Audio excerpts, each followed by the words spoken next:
Hi friends, मी कविता कविता's किचनमध्ये आपलं मनापासून स्वागत आहे। आज मी बनवणार आहे पाणीपुरी। पाणीपुरी बनवण्यासाठी मी पाणी कोमट करायला ठेवले आणि त्याच्यामध्ये आता मी हे सफेदवाले वाटाणे ते भिजत टाकते। ते आपल्याला भिजवून घ्यायचे पूर्णपणे। हे तर मी याला 2-3 तास भिजवून देणार आहे। हे बघा, वाटाणे भिजले आहेत आपले। आता आपण काढून घेऊया। त्याला साफ करून स्वच्छ धुवून घ्यायचे।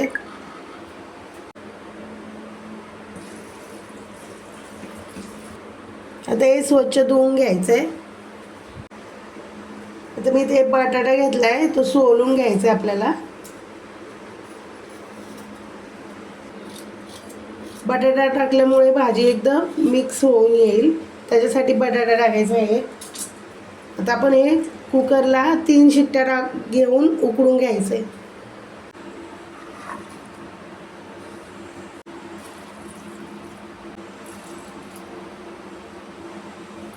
आता मी हे 3 मोठे ग्लास पाणी टाकले। आता याच्यामध्ये थोडंसं मीठ टाकूया, मिरची पावडर, हळद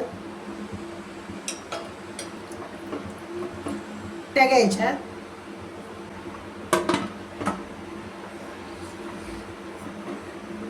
तीन शिट्ट्या घ्यायच्या। आता इथे मी गोड पाणी बनवण्यासाठी चिंच घेतली आहे मी थोडीशी। आता पाणी घेते 1 ग्लास, त्याच्यामध्ये उकळून घेऊया। हे बघा, आता हे चिंच पाण्यामध्ये उकळून घेतली आहे। आता 10 मिनिटासाठी हिला भिजवून द्यायचे याच्यामध्ये। हे बघा, थंड झालंय आपलं पाणी। आता आपण मिक्सर मधून वाटून घेऊया त्याला। ही चिंच वाटून घेतली, आता ही गाळून घेऊया आपण।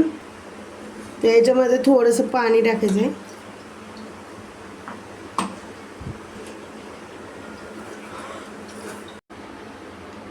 आता गुळाचं पाणी बनवण्यासाठी मी कढईमध्ये पाणी घेते 1 ग्लास। 1 वाटी गूळ टाकून घ्यायचा आहे आपल्याला आणि मेल्ट करून घ्यायचं आहे।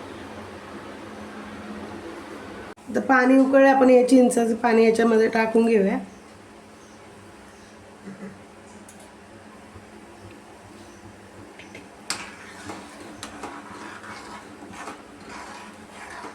आता याच्यामध्ये मी जिरा पावडर टाकते, थोडीशी मिरची पावडर टाकते।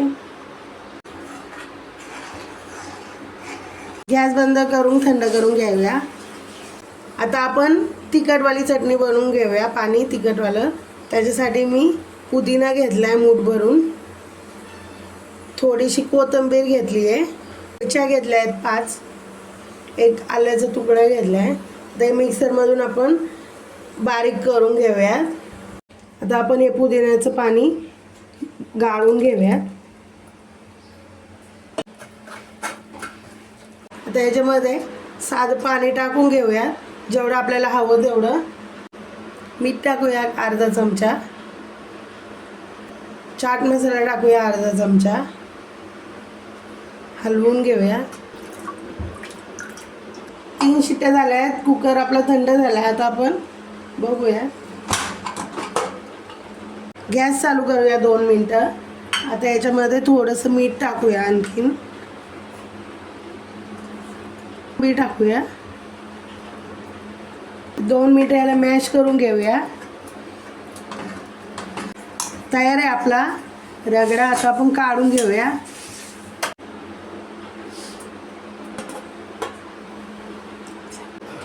हे बघा, काढून घेतलाय मी रगडा। आता आपण याच्यावरती कोथिंबीर टाकून घेऊया।